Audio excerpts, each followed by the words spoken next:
నందిగామ నియోజకవర్గం టీడీపీ ఆవిర్భావం తర్వాత ఆ పార్టీకి కంచుకోటగా మారిపోయింది. ఏ పార్టీ అధికారంలోకి వచ్చినా అక్కడ మాత్రం పసుపు జెండానే ఎగిరేది. నందిగామ అంటే టీడీపీ అంటే నందిగామ అన్నట్లుగా ఉన్న ఆ నియోజకవర్గంలో వైసీపీ జెండా ఎగరవేసి చరిత్ర సృష్టించి నందిగామ వైసీపీ ఎమ్మెల్యే అని అనిపించుకుంటున్న మొండితోక జగన్మోహన్ రావు ఇప్పుడు నందిగామ వైసీపీ సమన్వయకర్తగా నియోజకవర్గంలో దూసుకుపోతున్న మొండితోక జగన్మోహన్ రావుపై BRK news special story.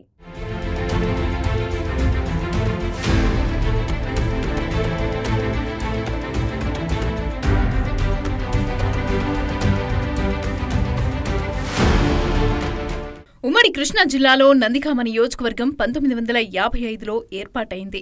TDP ఆవిర్భావం తరువాత ఆ పార్టీకి కంచుకోటగా మారిపోయింది. ఇక్కడి నుంచి టీడీపీ అభ్యర్థిగా పోటీ చేసిన వసంత నాగేశ్వరరావు విజయం సాధించి పసుపు జెండా ఎగురవేశారు.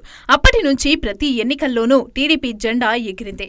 ఇక్కడ కమ్మ సామాజిక వర్గం ఓటర్లు ఎక్కువగా ఉన్నారు. అందుకే రాజకీయ పార్టీలన్నీ ఆ సామాజిక వర్గం వారికే టికెట్లను కేటాయిస్తారు. అయితే 2004 వరకు జనరల్ స్థానంగా ఉన్న నందిగామ నియోజకవర్గం 2009 ఎన్నికల్లో ఎస్సీ రిజర్వ్డ్ స్థానంగా మారింది. దీంతో 2009 ఎన్నికల్లో టీడీపీ నుంచి తంగిరాల ప్రభాకర్ రావు బరిలో దిగి విజయం సాధించి గెలుపు పరంపర కొనసాగించారు. దీంతో వైసీపీ ఎలాగైనా నందిగామలో వైసీపీ జెండా పాతాలని కంకణం కట్టుకుని పోరాడింది. 2014 ఎన్నికల్లో నందిగామ సమన్వయకర్తగా బాధ్యతలు నిర్వర్తించిన జగన్మోహన్ రావు నియోజకవర్గంలో సానుకూల స్పందన ఉందనే టాక్తో 2019 ఎన్నికల్లో నందిగామ నుంచి మొండితోక జగన్మోహన్ రావును మరోసారి బరిలో నిలిపింది. పసుపు జెండా తప్ప మరే జెండా ఎగరని నందిగామలో తొలిసారిగా వైసీపీ జెండా ఎగరవేసి అందరి దృష్టిని ఆకర్షించారు.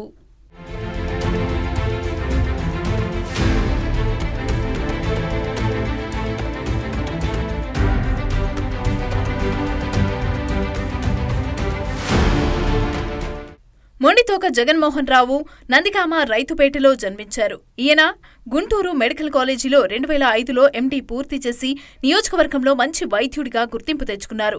కాంగ్రెస్ పార్టీ నుంచి తన రాజకీయ ప్రస్థానాన్ని ప్రారంభించిన మొండితోక అనంతరం వైసీపీలో చేరారు. 2019 ఎన్నికల్లో తన ప్రత్యర్థి తంగిరాల సౌమ్యను ఓడించి 10,881 ఓట్ల మెజార్టీతో విజయం సాధించారు. టీడీపీ కంచుకోటలో వైసీపీ జెండా ఎగరవేసి చరిత్ర సృష్టించారు. జగన్మోహన్ రావు ఎమ్మెల్యేగా ఉన్న సమయంలో నియోజకవర్గంలో అభివృద్ధికి బాటలు వేశారనే టాక్ ఉంది.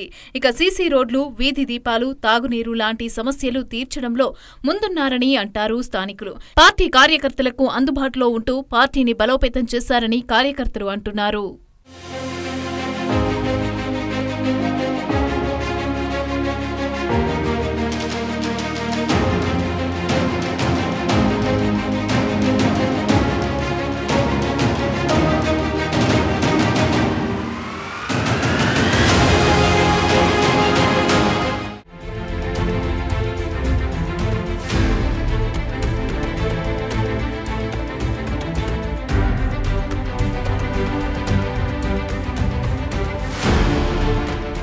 నియోజకవర్గంలో జగన్మోహన్ రావుకు సౌమ్యుడన్న పేరు ఉంది.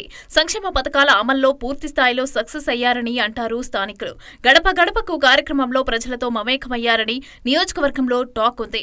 నియోజకవర్గంలో మరింత బలం పెంచుకునేందుకు జగన్మోహన్ సోదరుడు అరుణ్ కుమార్ కు ఎమ్మెల్సీ పదవిని ఇచ్చారు జగన్.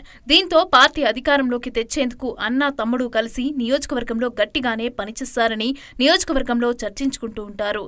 కానీ 2024 ఎన్నికల్లో కూటమి వేవ్ లో ఓటమి చవిచూడాల్సి వచ్చింది. అయినా ఎక్కడా తగ్గకుండా నియోజకవర్గ సమన్వయకర్తగా పార్టీలో యాక్టివ్గా పనిచేస్తున్నారని, నియోజకవర్గ సమస్యలపైన గట్టిగా పోరాడుతున్నారని నియోజకవర్గ ప్రజలు అంటున్నారు.